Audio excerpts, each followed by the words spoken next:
So I want to look a little bit about breathing this morning, foundations of, and a little bit more complicated. Most people will be aware that breath work in Qigong is obviously very, very important, but they don't really understand why quite often. So when we want to look at breathing within Qigong, it's all right, it can only hear this area here anyway, so it's fine. The thing with breathing in Qigong to understand, the first thing is that it's accumulative. It's a quality of the breath that is used in the arts rather than breathing at a particular speed with the movements. So if you're learning an exercise, there is something to be said for breathing in at a certain time and breathing out at a certain time during the exercise, but it's not actually as useful as how are you using your breath for the rest of your time, like your life or when you're sat or even when you're sleeping or something like this. Because what we do with the breath ultimately dictates 100% the quality of your mind and the quality of energy production inside the body, and then at a higher level the quality of your level of realization of truth. That's really what the breath comes down to. So if we want to look at the higher levels of practice, so higher levels of practice are anything beyond relaxation or aligning the body in a healthier fashion. Anything beyond that I consider like a higher end of the training, because relaxing the body and aligning the body can be done in lots of different ways, right? But to actually maximize the sort of production of energy within the body, which takes place within the cells, essentially, and then to change the way that the mind perceives things and then understand the sort of truth of reality, that all requires understanding how to make the breath work for us in the correct fashion. All of the breathing practices within Qigong went through a really interesting shift, and it's not historical shift actually. It's a shift as things went from private to public, as far as I can make out. And it's interesting when you go deeper into tradition that you do it backwards, because what happens is you start outside the gate, if you like, and it's like, right, you walk into your local class and you learn some exercises and you meet a teacher, and the teacher doesn't really like you yet or doesn't know you yet or anything like this. So what they do is they teach you essentially the last stage of the transformation of breathwork teachings, if you get what I mean, right? Because what they did was they took the deeper teachings and they simplified them all the way down to breathe deep into your abdomen in time with the movements. You understand that, right? And then what happens is you go a little bit deeper and you trust it a little bit more, and it's like, well, actually there's this other way of using the breath, and then you go a little bit further, it's like, well, actually the breath is vitally important, and then you get to the basis of it, and it's like you and your breath are the same thing, and this is how we use the breath to dissolve yourself. But to access all of those teachings within Qigong, you have to go deeper and deeper and deeper and meet people and handshakes, and it's like a big secret club, you know.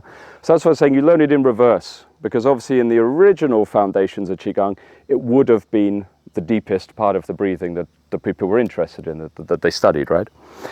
So the breathing becomes the basis of lots of different things for the simple reason that breathing, some people say breathing affects mind, but ultimately breathing is mind. They are the same thing. This was kind of the realizations of almost all of the traditions, certainly all of the traditions that came out of the East, and quite a lot of the Western ones as well, as far as I understand, because their cosmological view of how mind and life and everything is created was at the point of formation of the human being, the breath of life was breathed into the human being, right?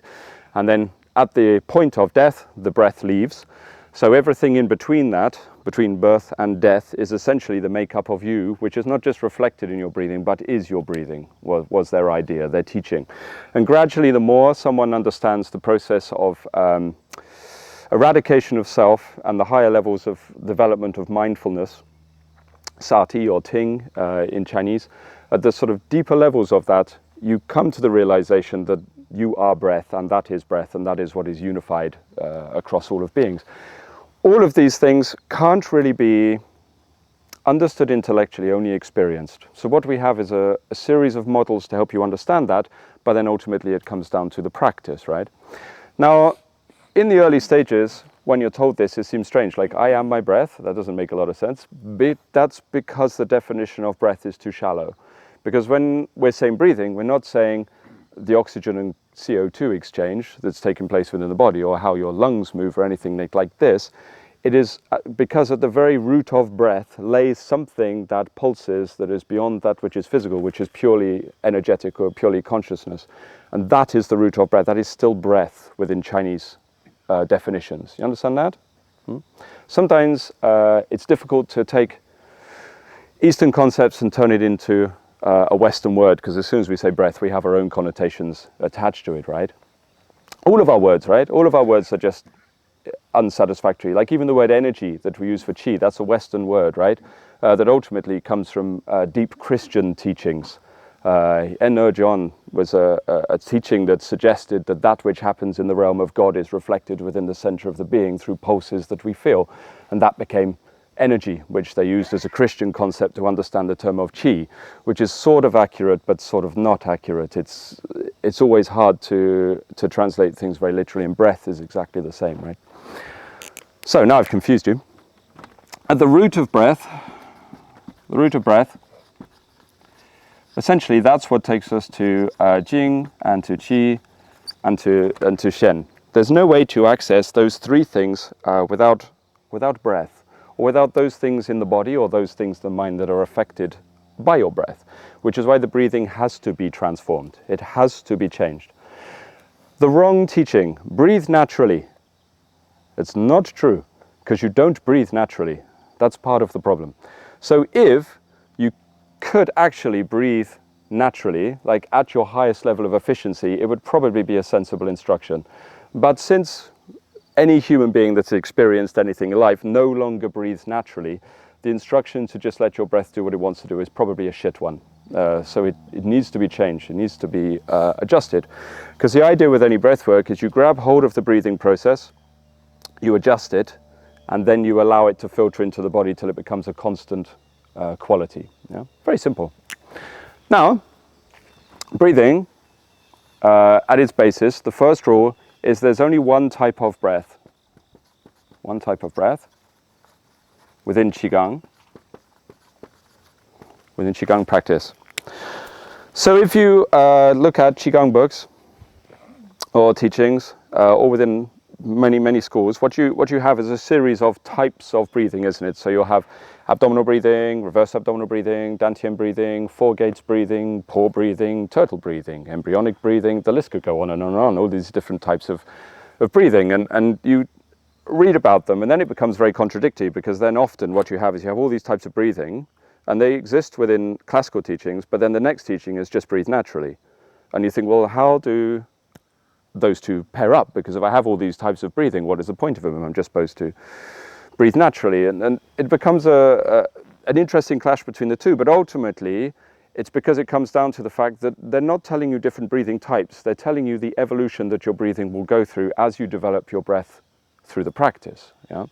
So the first part of the breathing is to develop correct abdominal breathing, which is a lot harder than people think. It's actually a lot harder. It's not just breathe into your belly. It's a little bit more tricky than that. Otherwise, you could do it in like 30 seconds. But then from here, we have a series of evolutions of the breathing that has to take place to get it to evolve to the most efficient type of breathing, which is ultimately the ending of breath. Like, so you are not breathing anymore, but without dying, hopefully. That's the aim. Abdominal breathing converts into reverse abdominal breathing. And then from reverse abdominal breathing, it converts into Dantian breathing, and from Dantian breathing, and then so on and so on. It goes down a process of evolution. So if you are deliberately trying to, for example, I don't know, four gates breathe, which is a common Qigong breathing teaching that you breathe in and out through your hands and feet, basically, and you're trying to do it, then you are not four gates breathing. Like, it is not possible for you to do. You cannot do that. Yeah. What should happen is, as your breathing evolves and your mind changes, which is the important part, and the energy production in your body changes, and the way your body functions changes, then you will be led to four gates breathing, and then it should arise. Do you understand that? And you are only four gates breathing, just take one as an example, that's any of the breaths you could use, right? You are only doing that when that becomes your habitual, natural way of breathing. That is now your quality of breathing. So if that I'm not trying to intervene, and I just sit and watch my breathing, I will naturally start to four gates breathe. That is the stage you're at. Understand that? And this is why the breath work has to be this evolution that we go through to try to understand it. Now, in the early stages, ultimately, it's about trying to develop, ultimately, a sense of calm and sinking, same as everything else, until the breath starts to move into the first stage, which is abdominal breathing. But then everything beyond this involves two things. One is correct listening, three things. One is correct listening, as in absorption of the mind into the process that's taking place. That has to be there first. Many people will fall down on that because listening to the process of breathing and absorbing into it is quite difficult. It's not a particularly easy practice. It's quite hard. To listen to something and get involved in it and absorb into it until it's the same thing, you and the thing you're absorbing into, without changing it, is quite hard. It's the equivalent of me trying to listen to somebody else's Qigong lecture and they're fucking it up and just sort of stay quiet and not get involved. It's not so easy, huh? Sit there like, what are you saying? Then the next quality after this has to be the process of sung, obviously, you probably guessed, right? The release process, so that once you have the quality of sung, then generally those things that are incorrect will release. Yeah, they will start to change. So the things that get in the way of the evolution of the breath have to slowly be, not removed, have to be observed until they remove themselves of their own accord. That's essentially sung, right? Non-involvement to a level that something starts to release. And then the breath will evolve along a process. Do you understand that? So just to be clear, if I look at how my body functions, anything, I don't know, efficiency of my muscles, efficiency of the organs, efficiency of the breath, energy level production. I mean, on a very literal sense, like your vitality, how tired are you? Something like this, right? Aside from life events, of course, if you work hard, you get very tired. One of the other aspects to why your body is changing is because you are always interacting with it to a certain extent, right? Unless you are completely devoid of any connection to your body, there has to be some kind of interaction. And the majority of those interactions are to do with your thought processes and your emotional mind.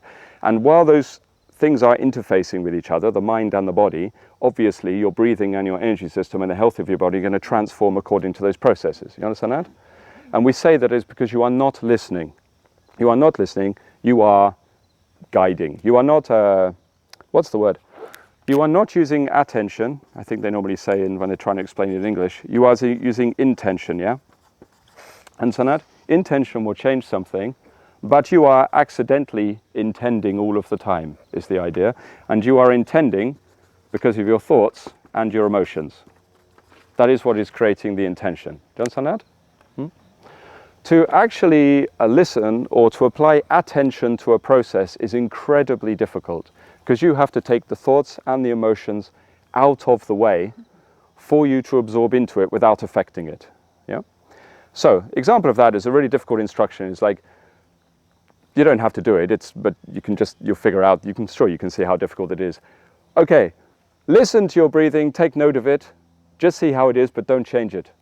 That's almost an impossible instruction. Like you can't, because as soon as you go, right, I'm just going to watch my natural breathing, oh, I've stopped it, oh, it's harder, you can't do it. Because you will naturally intend, as soon as you listen to the breath, for something to change. Because your thoughts and your mind are already going, well, that's probably better or worse, or I can improve that, or maybe I shouldn't, or life is stressful, and things start changing, right? And that is going on all of the time. And it's why most people cannot breathe very well. Now, if we try to change the breathing without listening, and we do it mechanically, you won't change it. You might mechanically for a short period of time breathe deeper, but then as soon as you stop, because it's been based on intention, it will just switch back to whatever your breathing was before. Do you understand that? And more importantly, what it actually means is your mind will switch back to what it was before, which is why it's very difficult to actually change your nature. And most people don't. Like, they don't change their nature. Some people try. Well, this is a tangent, but it's a sad thing. Some people cannot change their mind. They get stuck. People are trapped by it, and it's fed by the processes of who they are and how they think and their thought processes.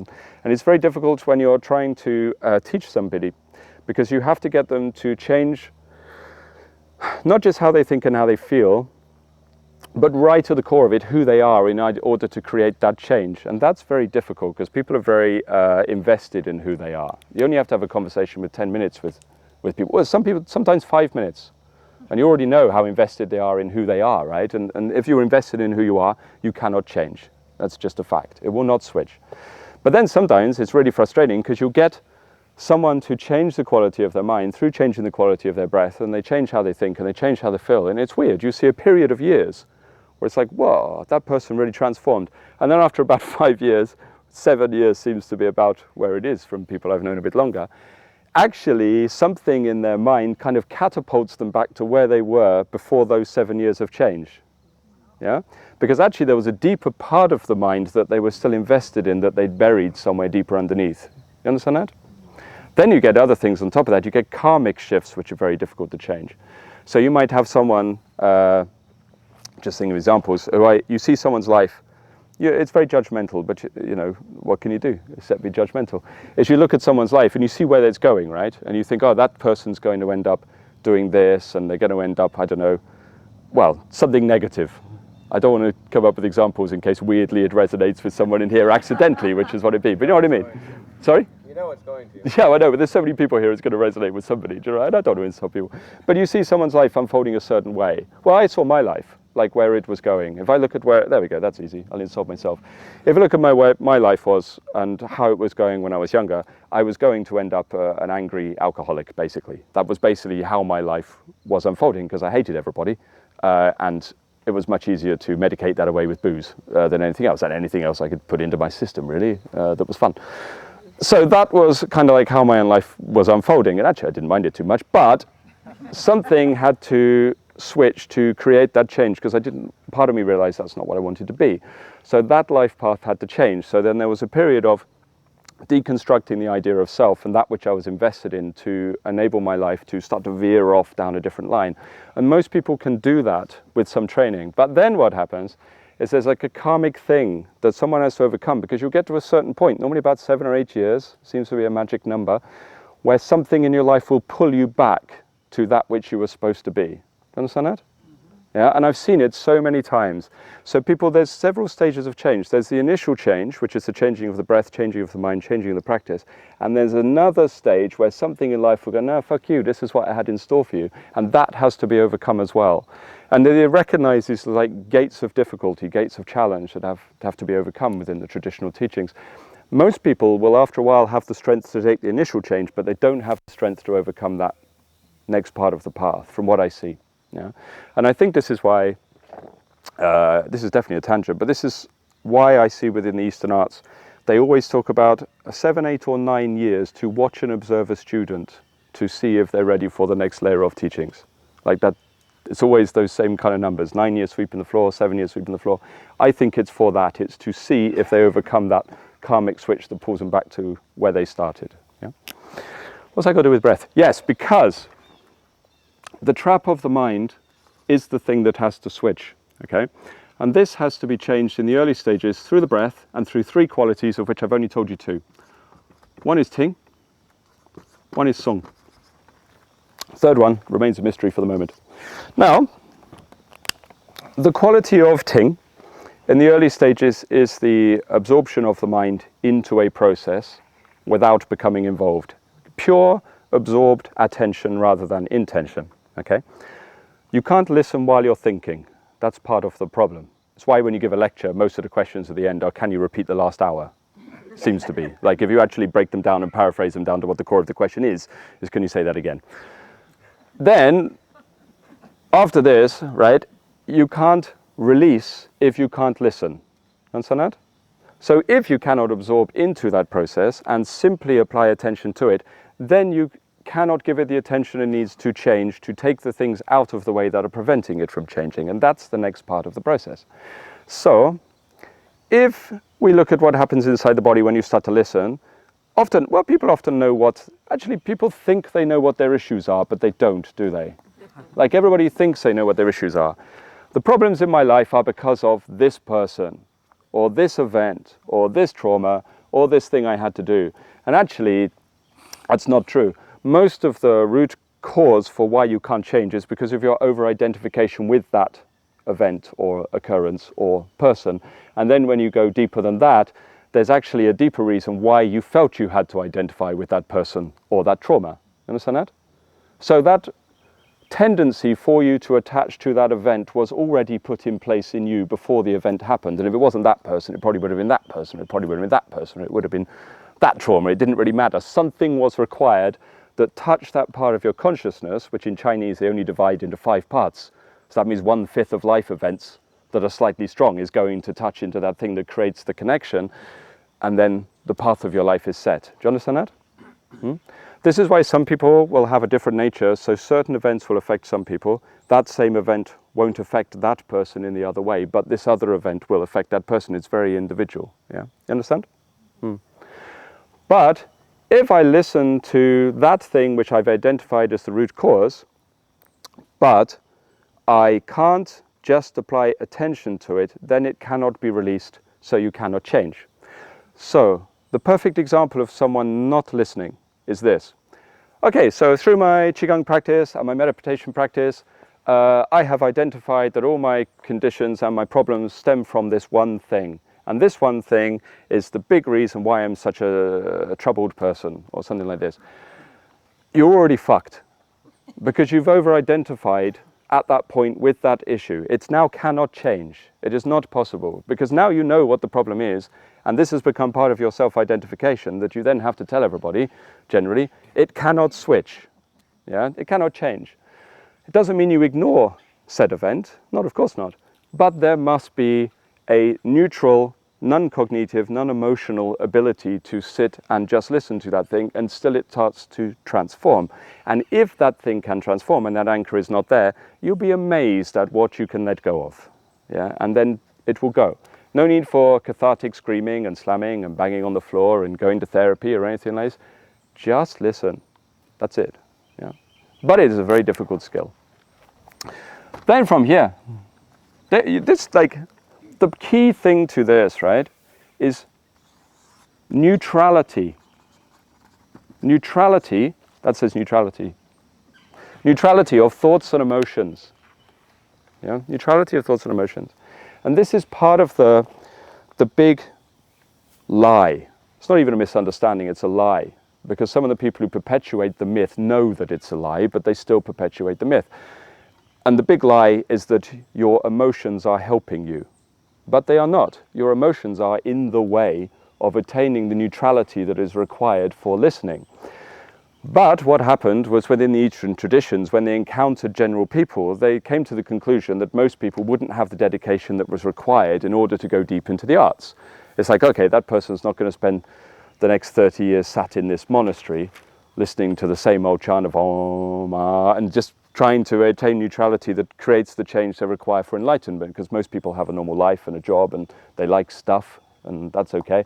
But if somebody is not going to make that dedication to become a renunciate, then you're better off just telling them to have happier emotions. You know what I mean? It's like, it's better off just telling them how to be happy.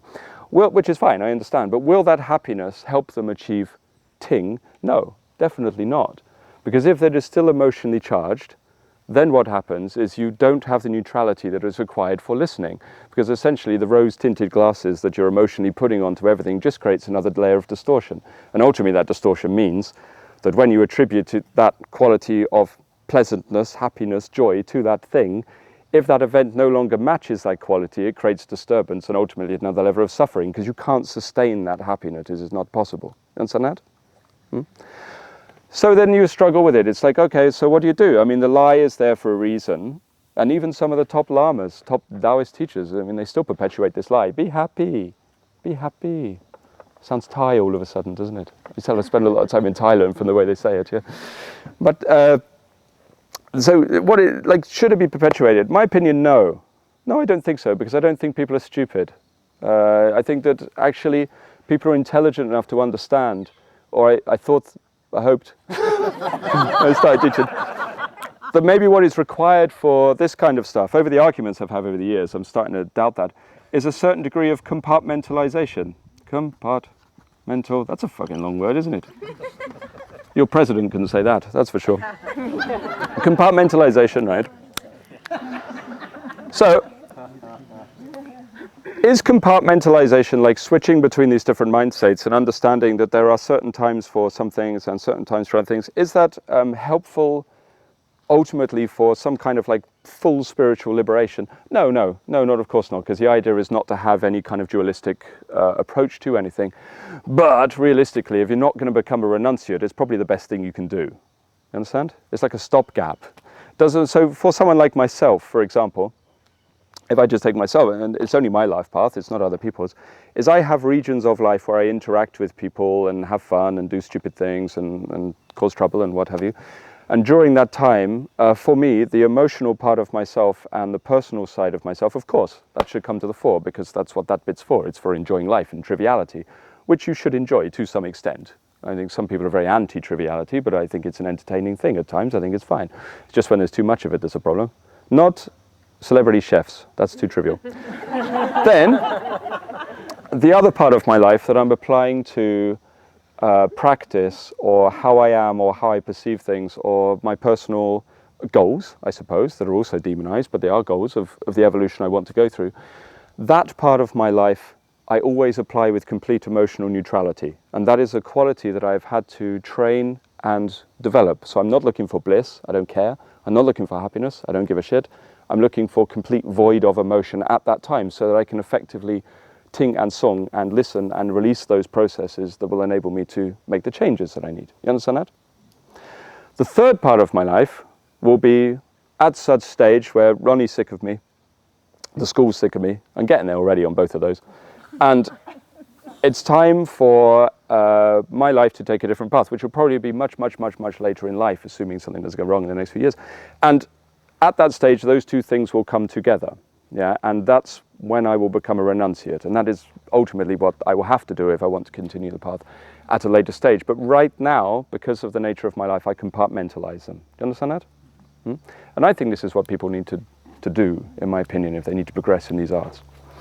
The third part is sensible inquiry. You have to have some ability to analyze. Now that's difficult, isn't it? Because I said if you're overly intellectual, you can't listen. But again, compartmentalization, there has to be some sensible inquiry after the practice. Yeah. So when we do the breathing work, and I show you some of the breathwork exercises and how to work with them, which ultimately are self-changing or self-development exercises, I suppose, at their core. After the exercise has been done, I would suggest there has to be some inquiry. But that should be the same for any work. So I'm always surprised when people will practice Qigong or they practice meditation, maybe even Tai Chi or something like that, and then they finish and then they just go cook a dinner and have some tea or something like that. Or rather than what actually happened is the third part of the practice is sit and to actually consider and analyze as neutrally as you can what happened during that process, whether it was helpful, whether it's not. And it sounds like something that's really stupid, right? Like quite minor, but it's not. It makes a big difference. I've seen people emptily practice without the process of like inquiry or exploration afterwards, and ultimately the useful of that practice is very quickly shunted to the back of the mind, and the practice becomes less efficient. So I would advise that as the third part of it. You understand that? But the inquiry must be emotionless. It must be emotionless. Yeah. Is there a method that you use for that inquiry? No. Just literally explore intellectually what happened during. I'm not saying anything deep. Are you thinking? Are you writing? Whatever works for you. Doesn't matter. Some people like journals, some people like to sit and consider. I just like to sit there and think about what's gone on and analyze it to a certain extent. And as soon as you feel anything arise that maybe has, as best as you can, bias or emotional quality to it, then that inquiry is already over. It's too late now. You've started to slip back into the wrong mind state. So it's that kind of neutral inquiry that you're trying to look for. Yeah. So, should it be right after your practice? I think so, yeah. Unless the doorbell's gone and you have to answer it or something, yeah, I think so. Yeah, I think it's wise, yeah. I used to keep, I don't anymore, but I used to keep journals of all the training. I used to write it all down, but I don't now, because I never read it again, so I never figured out what the point was. Right, so, breathing. The concept of breath, okay, let's make it more basic. Always with any study, we have, within Taoism, we have the kind of, the energetic or the physical aspect to it, the mechanics of it, but then we also have the consciousness aspect to it. So this is kind of where the tradition, the great strength of the arts that came out of Taoism, to me lay, is that everything has a very three-dimensional, tangible, form-based aspect to it. So where in the body is that thing? Where in the body is this quality of mind? Where in the body is that form of energy? But then it also has consciousness-based formless teachings that are more akin to maybe what you'd be associated with Hinduism or Buddhism at its sort of meditative levels. So if you're looking at something like breath work, Obviously, we have something physical involved in that, what is happening with the body, but also then with the quality of the mind, we then have aspects of the body that dictate how our mind is interfacing with thoughts. You understand that? Maybe. So, three dantian, yeah? I talked a little bit about this yesterday. Three dantian, three main regions of the body. Now, the dantian are different things in different arts. So alchemy's definition of the dantian is certainly not the same as Qigong's definition of the dantian, which is certainly not the same as some of the more Xinjai-based meditation systems' view of the dantian. But they are explained as being in the same, roughly, regions, right? So with regards to how the mind interfaces with the body, I don't literally mean something 1.5 inches across sat within the lower abdomen. I don't mean that. Yeah. In the case of how the mind interfaces with the body, ultimately what we mean is everything from the diaphragm down, if you like, into this region of the torso. Middle dantian would refer to the chest and everything above the diaphragm, and the upper dantian more to do with the head, basically. Now, if we look at the concept of breath,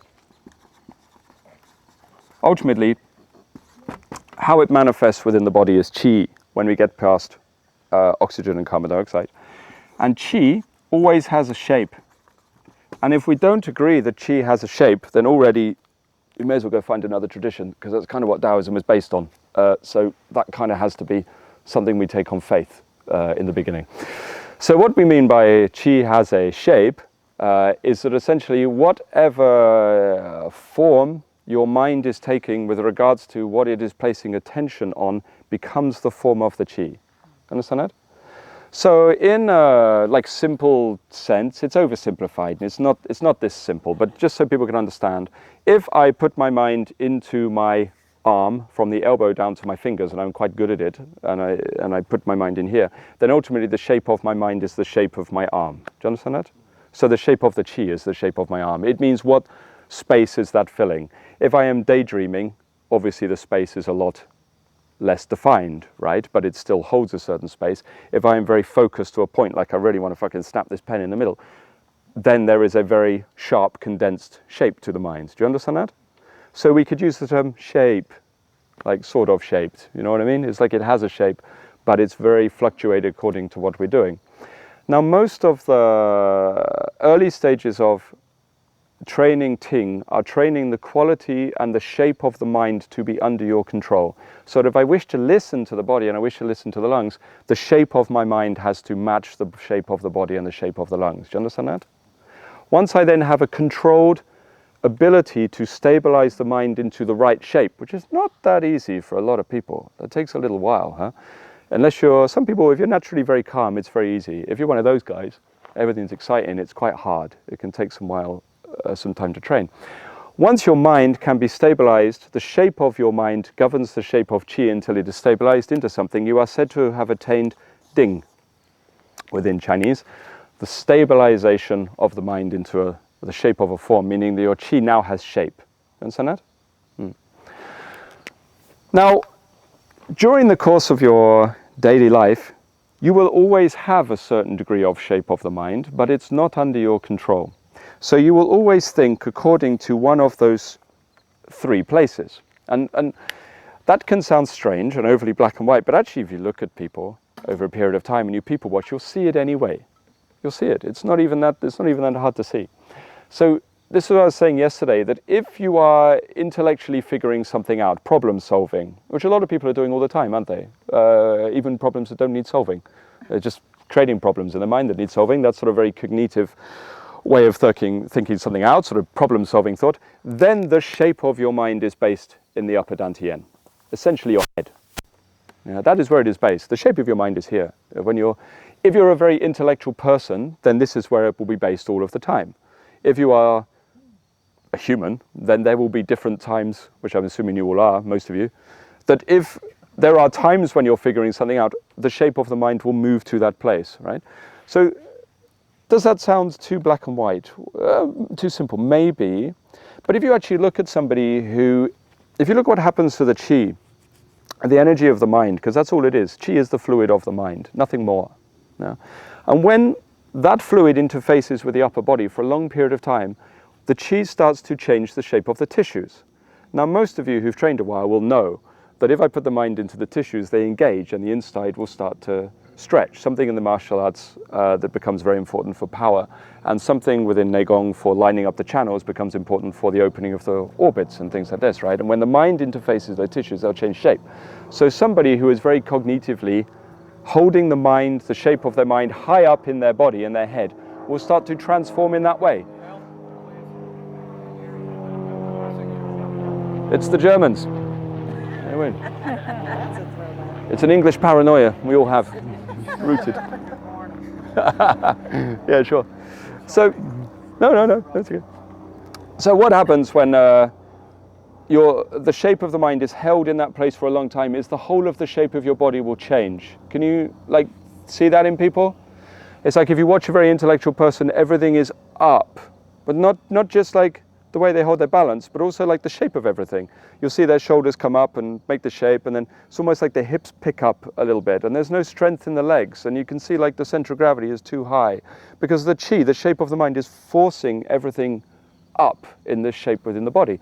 And then they'll get to a point where they can't feel their lower body, or they're not aware of it. So if the shape of the mind is not in the body, if you ask someone who's very much based up here in the intellect to move their arms and legs, they can't follow the instruction. Try teaching Tai Chi to people who work in offices as an example.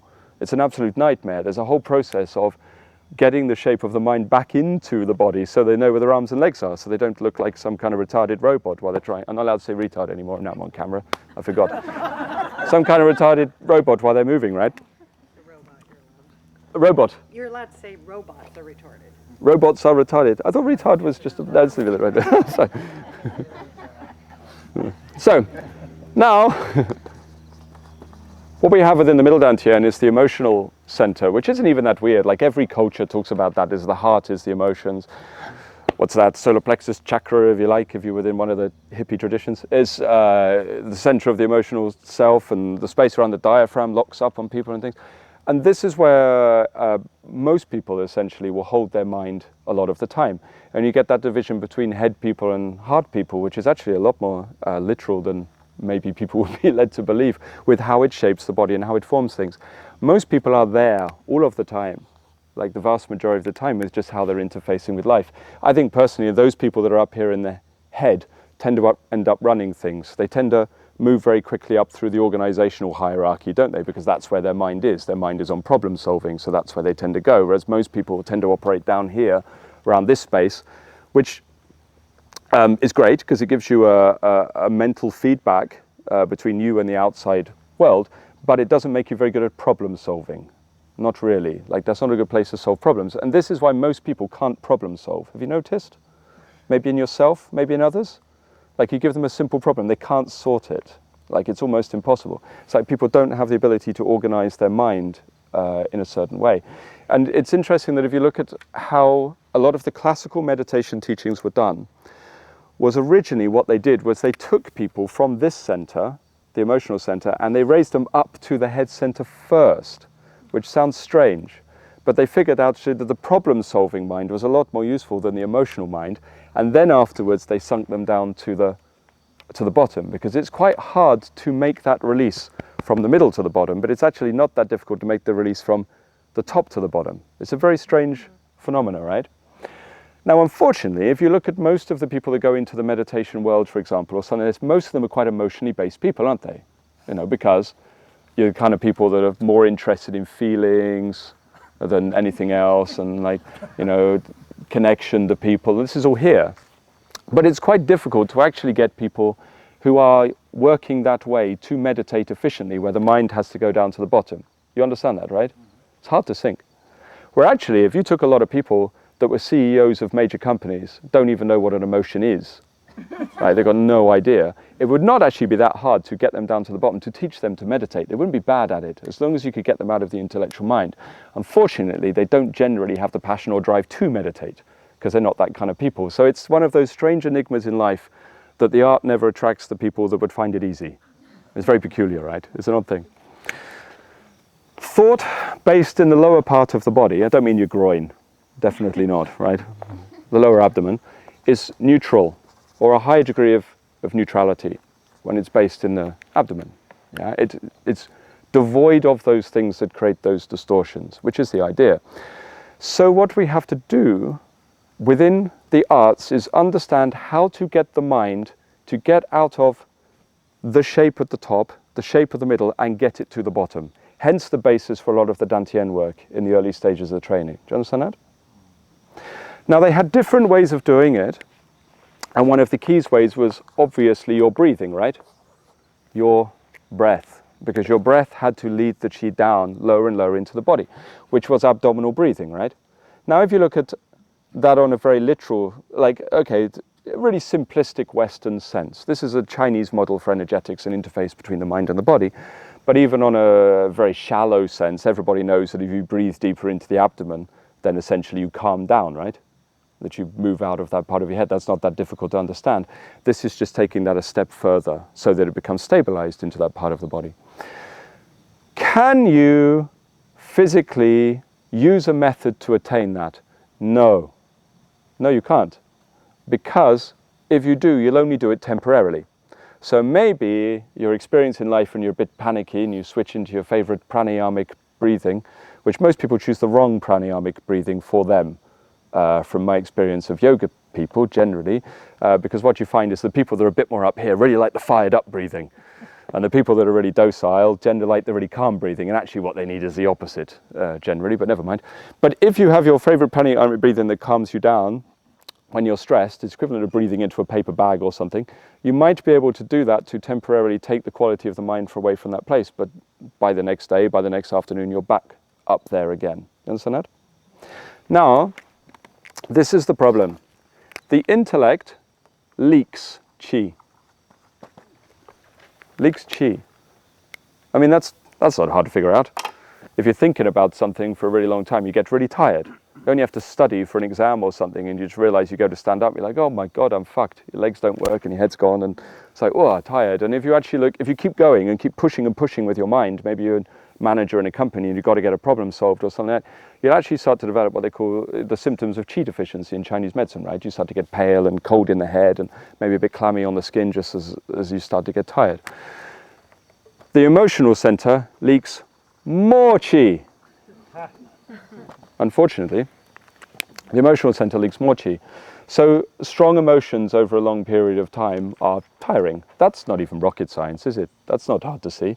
If you're in an emotionally traumatic place for a long time, maybe you're caring for somebody, maybe a loved one has grown sick and you have to look after them or something, you'll know very quickly how tiring that is, right? It's like you're pulling on all of those reserves. And are those reserves just because you're running around? No, of course not. It's here. It's the emotional center is using up all of those things. The bottom part of the body stabilizes qi, if we know how to use it. It stabilizes qi, is the idea. So the leakage is removed. Are you still using up some qi? Of course you are. Like if you're awake, if you're asleep, you're using up qi. It doesn't matter. If you're alive, you're using up qi. But it doesn't leak to the same extent. Do you understand that? Once the intellectual mind is not problem solving at that time and the emotional mind is not kicking in, it's not using up the energy, then it's much easier to store and build the qi, which for most of the arts, that's what we require. Not many of the arts want less qi, not normally. Generally, they want more. So, oh, no board rubber. That's it, word's over. Hang on. That's easy to understand, right? I think. Now, yeah. Oh, thanks, mate. Great. Thanks, Gary. He's always there with the solution. Problem solver. Problem solver. Get out your head, Gary. That's it. You hand me paper and you just get abuse. That's not fair, is it, Gary? Sorry. So, the other concepts, basically, right? If the mind, the shape of the mind is correct and it is based in the lower part of the body, the lower abdomen, well, okay, so first of all, in order for it to be ding, it has to be stabilized into that place. So that means that while I'm operating at all times, I must be stabilized into the lower part of the body, 100% of the time, unless I temporarily need to have an emotion, in which case I like drag myself up. It's like, all right, hang on, no, not that bad. But if there's a problem that needs solving or something, obviously you have to sort of lead it up there. But generally the root of your mind should be down here. And that's to mean that the majority of the time you should be operating, if you're a practitioner, right? If you're a cultivator, from a neutral standpoint. You understand that? If you are operating from a neutral standpoint, you are now starting to develop the ability to listen, the ability for ting. And you wouldn't believe the amount of clashes I've had with people over this, that think in order to listen, you have to be more emotional. Like, for me to even say that sounds strange, but you'd be surprised how many people say that. No, you can only listen when you're full of love, compassion, and empathy. Really? Like I don't think so. You can project. And sometimes that projection is good, because sometimes what actually people need is that connection. So they need some sort of projection. Of course, there's nothing wrong with love, empathy, or compassion. It's brilliant. It makes life worth living. But you're not listening, are you? Not really. Yeah?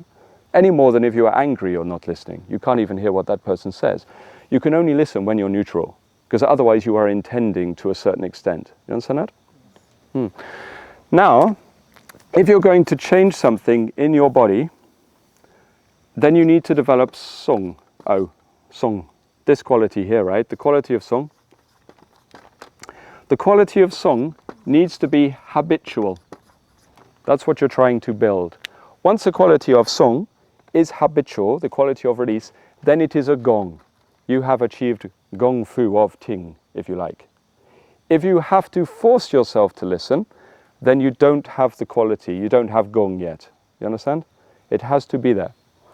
Now the listening that should be applied is, okay, yeah, to other people. It's nice to listen to other people, sometimes. But the more importantly, the quality of listening should be applied to your own being and your own interfaces with the world and your own interactions at all times from an emotionally neutral standpoint, so that your body can then release those things very quickly that would create a change in who you are. Do you understand that?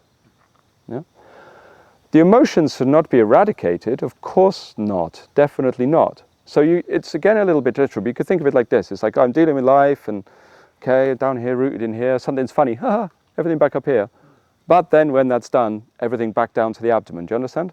So you still experience life from an emotional place, so that you can find all the richness of life experiencing within your psyche, but your anchor point should go back down to the lower abdomen. That's more of what you're trying to achieve. Like the baby. Hold the baby, take the lollipop, baby cries. Give the lollipop back to the baby, baby's happy again. Forgot you even took the lollipop. Take the lollipop away, it's crying again. It doesn't hold a grudge. It's not capable of holding a grudge yet because it hasn't been fucked up by life yet long enough to do so. So all that's happening is like, like back down here. Do you understand that? It doesn't last long. You can only have fun with that so long. Then after that, they start not to like you, and then you fuck them up because they're stuck up here, right? But you're trying to get that quality so that it can sink back down to the bottom. It makes life much easier to deal with, trust me. Especially because most people are pricks. So if you can forgive them very quickly, it makes life easy. Right, so. Now, life. It's fake. Another one of the key teachings within the Eastern traditions. Life is fake. So what does that mean? Well, I mean, any Buddhist text, any Hindu text, any Taoist text, some point you come up against this, and they might word it in different ways. The nature of life is actually empty. The reality is false. Everything is a delusion. In Taoism, the world is made of red dust. Essentially, they talk about it's the same thing. They're talking about the false nature of reality. People try and figure that out, and they get very confused. And they go, "Well, the nature's fake because of what is it? A molecule the size of a tennis ball has, I don't know, whatever it is." They talk about space within the atoms. Tennis balls and 2 miles in space. I can't remember. There's something to do with numbers about how there's just space. That's nothing to do with the Eastern arts. That wasn't what they were talking about. Quantum physics has no place within the Eastern arts. That's a complete misunderstanding because people are trying to take something very literally and generally getting it wrong, like me trying to remember the tennis ball metaphor. Is one particle the size of a tennis ball 2 miles from the next tennis ball? Something like that. I don't know. Who knows? Who cares? It's really boring.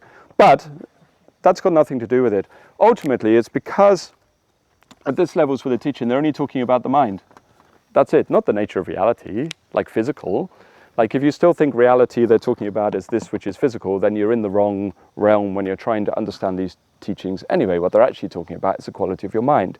So what they're talking about with reality is it's fake because you can't really experience it for how it is. And the Chinese basis of that is because you can't listen and you can't release the things that are stopping you from understanding how it really is. Do you understand that? Maybe. So, simple example. I am listening to a person talk, but I am angry. Maybe. And don't even have to be in a rage. You know what I mean? Maybe you're just a sort of deeply rooted, resentful person. Something like that, do you know what I mean? Just sort of bubbling away under this. I won't look at anybody under this. Maybe maybe that quality is there at all times. Maybe that's your habitual way of dealing with the earth. That's a lot of young men, generally, because everything is much cooler if you're a bit cynical and a bit angry about it and things like that. That's how I was anyway. I'm assuming most young men are the same, but maybe they're not. I don't know, projecting. Now, if you are seeing life from this kind of standpoint, then what happens is that everything that you experience is filtered through that process until everything is only understood according to that base point. You understand that? So how does that experience I've had register with my personal resentment and cynicism? Do I know better? Should I know better? Should they know better? What do they want from me? And things like this. These kind of processes will bubble along in the background of the mind, meaning that ultimately you'll only ever see that which is fake. Do you understand? You have already changed the information. And there is a model for this called the five distortions or the five detachments, the five attachments within Taoism, which basically talks about how the spirits formulate these connections to give you the idea of a full sense of reality. Now, if we look at how all of us approach reality, we are all doing this all of the time. Maybe not the anger, maybe not the resentment, but whatever is your emotional standpoint, that is what is creating the falsity of your mind that creates that fake reality. Do you understand that? Yeah. So you'll only ever see things through that sense. And some people would deny that, but you know it yourself. Be judgmental. All the people you already know what they like. You know that's a funny person, that's an angry person, that's a bitter person, that's a cynical person, that's, you know what I mean? Like, you can already, with most people you know, after 5 minutes, know which is their sort of general standpoint, right? And it's very rare that they surprise you. And sometimes you do. You get a very cynical person suddenly say something really lovely. You think, where the fuck did that come from? Or something like that. But that standpoint is what creates the distortion. It means that anytime there is any kind of, this all is to do with breathing, right? Yeah. Somewhere. This is how you change it.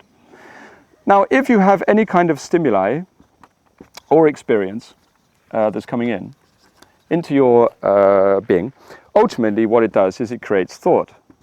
That's what happens. And if it creates thought, then ultimately it creates emotion. And if it creates thought and it creates an emotion, then it essentially centers you in the wrong place. The shape of the mind is distorted, and then you cannot listen anymore, and you have created another anchoring for falsity within the center of yourself. You understand that? Yeah. So therefore, you become faker and faker and faker. You can't understand what reality is anymore. Now, that's not necessarily a bad thing, because if you are someone who always sees something through a really positive, altruistic, loving light, well, that's fucking perfect. That means that person's really nice to be around, and that's great, and they can do great good in the world, and they can always see things glass half full and what have you. But it's crap for cultivation. Terrible for cultivation. That person can't cultivate from that mindset, because even though that false reality is really nice, it's still false. Ultimately, it's not truth. So if they can't find truth, they can't get away from the falseness of reality. And if they can't do that, then they can't eradicate self, which is ultimately what we're trying to do with these arts, right? You understand that? Interestingly, when the self is eradicated, so is the breath. So you enter the final stage of breathing, which is called embryonic breathing, which essentially means you no longer breathe with your lungs and your heart doesn't beat. And it's considered one of the deepest, most difficult parts, for obvious reasons, of our chemical training. And it's also part of the manner that people enter into stasis, which is why there's what we think are legends or myth these days, but they're not. They're very literal, of people that would go into stasis and sit for 9 months, 3 years, or whatever. No food, no sleep, just sit and practice essentially no breathing because they've entered an embryonic state. It's the byproduct of the mind entering a full selfless, breathless state. You understand that? No. Are you using neutrality and eradication of self as the same, or No. that's Neutrality, the next level? neutrality starts to lead to the eradication of self. So if you look at what they mean by the self, they don't necessarily even mean your personality or something like that, because I've met great masters that still have a personality. But what they don't have is an identification with something that creates an inability to see the truth. And that's ultimately what self is. And that's what they're trying to get rid of. You understand that? Yeah. Yeah. So if people look at these teachings and it sounds really unpleasant to them, sometimes it's because the definitions of the terms are not actually that clear, and they're maybe not that good either. Because if you just look at, like, in a literal sense, the world is fake, eradicate your emotions, get rid of yourself. But sounds a bit pessimistic, doesn't it? So actually you have to sort of go into the tradition to break it down to see what they mean, because they don't necessarily mean something in that literal. You're not going to end up like a sort of vegetated state where you can't think or feel or anything like this, but there's a layer of perception that is underneath that is what they're trying to change. Now, okay so far? This is all from breathing. Yeah? Is it specifically the acquired self, or is it even deeper part of congenital nature? That needs getting rid of, you mean, or? Yeah, that you're talking about getting rid of. Well, it's not getting rid of that. So say, all right, well, at its higher levels, all right, higher level of mindfulness here, high levels of Ting.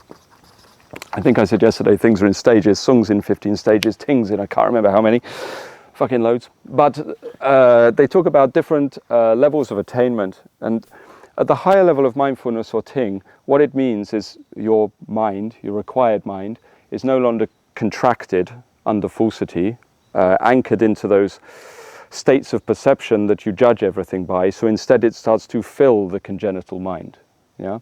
So that the last stages of listening are not anchoring your mind into the shape of your body, not anchoring your mind into the shape of the breath, not anchoring the mind into a mental projection or mental form, but stabilizing the mind into that which sits behind mind. Do you understand that?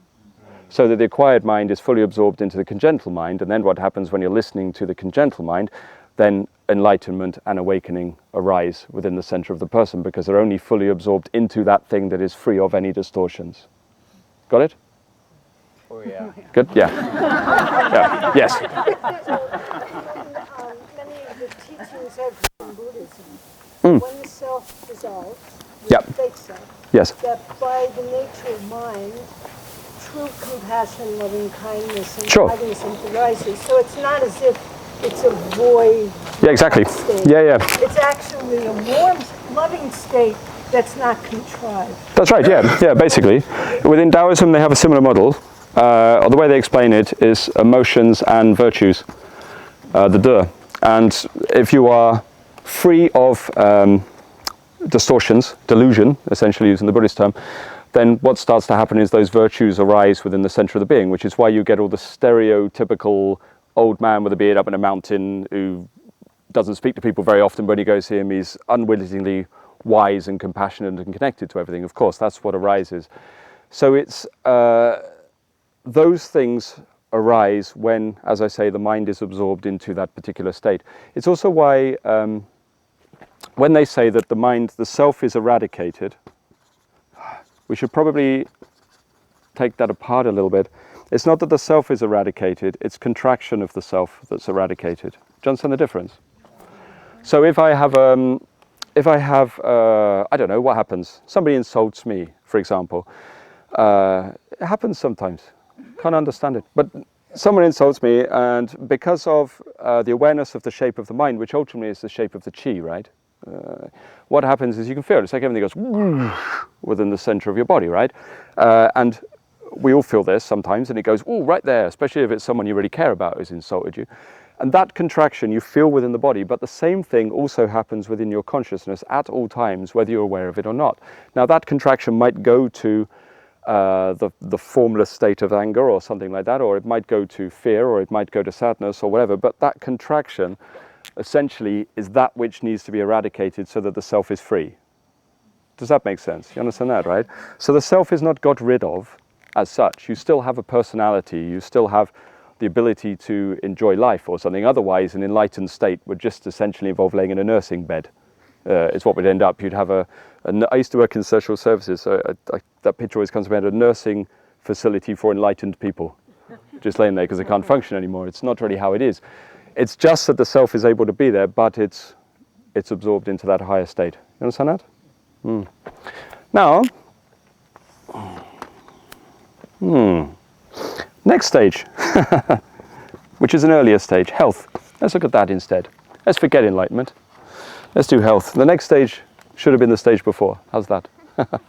Health. If we look at the model for health within certainly Taoism, ultimately it is to do with efficiency. That's all it is. Efficiency of the body's running. So if you are inefficient, I suppose, then your body will not run at a very high level, so ultimately you have poor health. And I sometimes don't see how people don't see that in Chinese medicine, because it's very confusing, because people are trying to understand health from Chinese medicine, and I see them trying to define it, and you see whole chapters on what is health according to the Chinese, and then actually realize that ultimately all they're talking about is efficiency of the body. Does it have enough yin? Does it have enough yang? Does it have enough qi? Does the organs have enough qi? Does the channels have enough qi? That's it. That's all it is. It's just efficiency of the body's running. Now, if we take that to the next level, it's like, okay, how about supranormal functioning, if you like? Those things that people like to demonize a little bit, like the ability to, well, siddhi, if you like, I suppose, an increasingly high level, like psychic abilities, or the ability to project and control qi and things like this. Ultimately, all they are is the body functioning at a much more efficient level again. That's it. It's like the efficiency of the body's running has been taken to there. It's like, here's poor health, here's good health, here's beyond that, here's like, okay, the body functioning level that to most people would be completely supernormal. Then beyond that, like super efficient functioning of the body, then there lies enlightenment too. Understand that? Like the higher levels of consciousness are largely to do with that. Now that doesn't mean that the body needs to be perfectly healthy, because you all have limitations. You're all born with a weaker organ, or maybe you're born with a leg missing or something. I don't know, if you're really unfortunate, and all of these things are there. But there is an efficiency of the internal system of the body that has to be there in order for the higher states to be achieved. You understand that?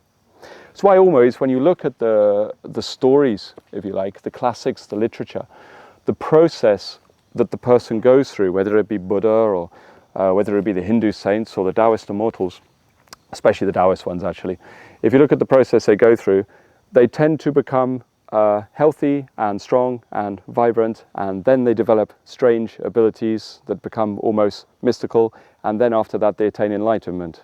You understand? It's always the same process. Efficiency of the transformation of the body and the energy system of the mind through the arts. Now, the efficiency ultimately relies on ending the leakages of qi. That's the first one, the leakages of qi within the body. They have to be got rid of. So the two main... Just repeat that one. The first one is what? Ending the leakages of qi. Ending the leakages of qi. So when I talk about the efficiency of your body and I talk about those higher states, I'm only using them as an example, because most people ultimately, what they just want to be is healthy, right? Like nobody wants to be unhealthy, do they? Or some people do, don't they? Okay. Let us not explore that strange part of human nature. Let's assume everybody wants to be healthy, but we'll ignore that complexity of the human mind for the moment. But assuming everybody would be healthy, ultimately, whether someone is following an alchemical path for enlightenment or for high-level health, the process is the same. Ultimately, it's exactly the same. It's just how far along that process does that person take their system. That's it. Yeah, nothing more. Now, that's the argument to that. What about people who achieve spontaneous enlightenment? They don't. It's not possible. No one ever has. It's a lie. What they've achieved is spontaneous awakening. It's not the same thing. Spontaneous awakening is a sudden realization of the nature of self and the nature of falsity and the nature of reality. That's an awakening, right? So people will achieve it a sudden like, oh fuck, I've been an idiot and life is like this. Might be more complex than that, but you know what I mean? Like they've had the awakening. But enlightenment is not the same, because enlightenment is complete freedom from the samsaric cycle and mastery of the nature of reality, which hardly anybody ever does for obvious reasons, it's quite hard. It's quite difficult, right? So spontaneous enlightenment, spontaneous way, and you have to separate them, because that's always the counter-argument people come at me with when I say that it's to do with efficiency of the body. And generally it's because people don't understand the terms of what they mean. They're not the same thing. The leakages of qi have to be ended, which the first two of those, I won't talk for too much longer, don't worry. I could talk all day, but I won't. The middle dantian and the upper dantian are the first ones that have to go. So when you see people talk about leakages, they talk about leaking qi out of your butt or out of a channel or whatever, and even within some of the old alchemical charts, when they draw the body, they actually draw little like cartoon spurts coming out of the channel system and things. So obviously they're trying to imply there's something very physical in the body that has to be changed in order for the qi to be maximized, and that is true. And when I look at, on another day, we'll do lectures on what the dantian and the channel system are. I'll show you what that means with regards to leakages. But with regards to your mind, ultimately it means the shape of the mind not being anchored habitually into that place that leaks that qi. You understand that? Maybe. If the body can't take away those leakages, it's the same in every tradition, right? Like generally they get you to sink and release and relax and observe the breath if it's within certain traditions, or go to the dantian if it's within others, or feel the body. It's always the same. They're just getting a different way to stabilize the shape of the mind away from here for periods of time, right? If the mind can go down to that place and get anchored there, then the body does not leak the qi. So straight away, even if you have no other method, it's like, I don't know how to fill the dantian. Well, I do, don't worry, it's okay. I don't know how to fill the dantian. I don't know how to open the channels. I don't know any qigong. I don't know any amazing pranayamic breathing or anything like this, or Buddhist mudras within the esoteric traditions or whatever. But I know how to stabilize the mind into the lower part of the body. You already have an increase in the level of vitality in the body simply because you're not leaking it. You might not be building it, but you're not leaking it anymore. So then the efficiency of the body goes up. You understand that? Yeah? Most people who come for Chinese medicine treatment could actually just learn to breathe and they'd be all right, in my experience. But teaching someone to breathe is quite difficult, generally. So then the efficiency of the body after that, learning how not to leak it. Then after that, there must be a change process. So, lie number 2, maybe 3, 4, I'm not sure, don't know what we're on. You are already perfect. No, you're not. Otherwise, there'd be no need to change. That whole thing about like, you're already fine as you are and stuff like that, well, there's different levels to that. One, if you feel shit about yourself, it's very difficult to go through life. So people with poor self-esteem should be told, you are already perfect the way you are, no problem, till they feel good enough, and then they should realize they're not, and then they should change, right? If you feel inadequate, maybe it's because you're inadequate. It's just a fact of life, you know. But that's mean, so we don't say it. They're not referring to that. What they mean when they say that there's already a certain level of perfection is the fact that there is something, there is the congenital mind that ultimately your mind can stabilize into at a higher level to realize the arising of virtue or something like this. But the problem with that phrase, you're already perfect, kind of implies there's nothing you have to do to get to that thing that lies at the bottom of that. It's like there might be a couple of little things we might need to change to stop you being a dickhead so that we can achieve that state. Hence the meaning, the reason for the creation of the systems. Otherwise, there'd be no need for a system. And they are linear. They are very linear systems. Do this, then this, then this, and this, and this, and this, and this, right? This change process has to take place to create the transformation. Part of the reason I don't talk to people like they've got low self-esteem and they need boosting up is because I assume everybody I teach are cultivators. And I think there's a separate level of teachings. If I'm ever speaking to the public, which I do sometimes, outside of the school, and someone outside of, say someone who's not, okay, so in a therapeutic setting, someone who's outside the school will come to me therapeutically to ask for assistance with their mind or something, and I treat them with acupuncture or energetics or whatever I'm doing. You would probably be quite surprised at how I am with that person. Because all of the stuff I never ever say to you, I would say to them. So all of the fluffy, supporting their low self-esteem and their lack of happiness and all of that kind of stuff, that is me when I'm working in that environment with people. And I'm actually surprisingly comforting for some of you who've known me a while. But it's because those people that I'm seeing are not cultivators. Understand? They're not people that are looking for some kind of truth, or I'm assuming not at that time. They're just looking for help with something that's given them discomfort, some kind of suffering that they're experiencing in their life. So the way you speak to them, or I speak to them, is different. Right? It's to try to comfort them, to build them up. But if I'm talking to people who are into practice, I'm taking the assumption that actually you want to know the truth and your self-esteem is okay. That's the assumption, right? If I look at like high-level lamas, or especially within Thailand actually, and I get to spend time with because I spend a lot of time in Thailand, and I get to spend time with the monks there. Some of the Taoists that I spend time with, I don't get to see them with the general public actually, but I would imagine they're the same.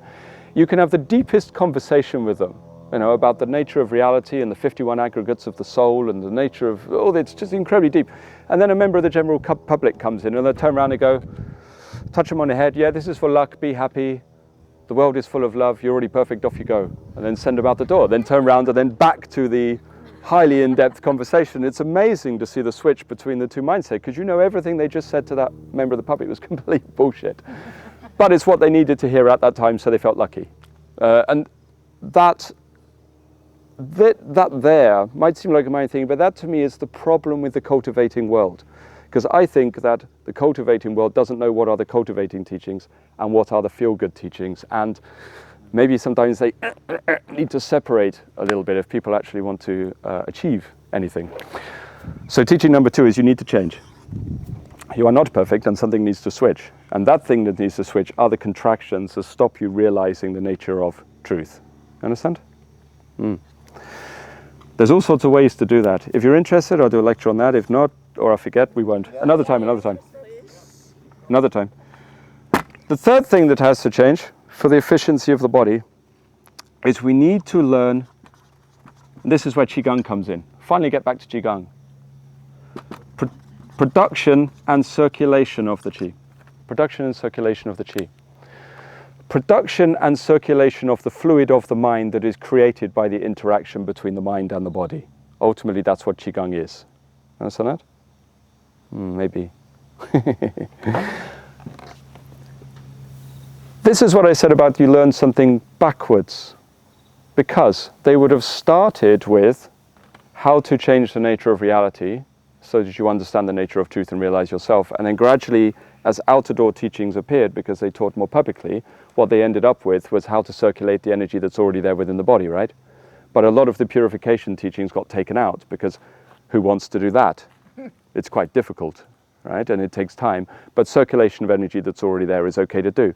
So if you look at what happened within the energetic arts, the tantric arts, the Taoist arts, or whatever, tantric they turned into sex because it was easy to sell to people, even though that was actually about 2% of the teachings originally. And most of the sexual teachings within Tantra was don't do it because it's bad for your energy and your mind, and women are confusing things, so stay away from them. That was the majority of the teachings, right? A different era. But they started to transform that for obvious reasons. And then Taoism, the same, started to get transformed, and they took away a lot of those high-level teachings for how the mind should be and ended up with Qigong, which was ultimately that people didn't want to encounter nature themselves, but they just wanted to circulate some energy round inside the body, right? And that is where you start there, and then it goes deeper and deeper and deeper to the nature of mind.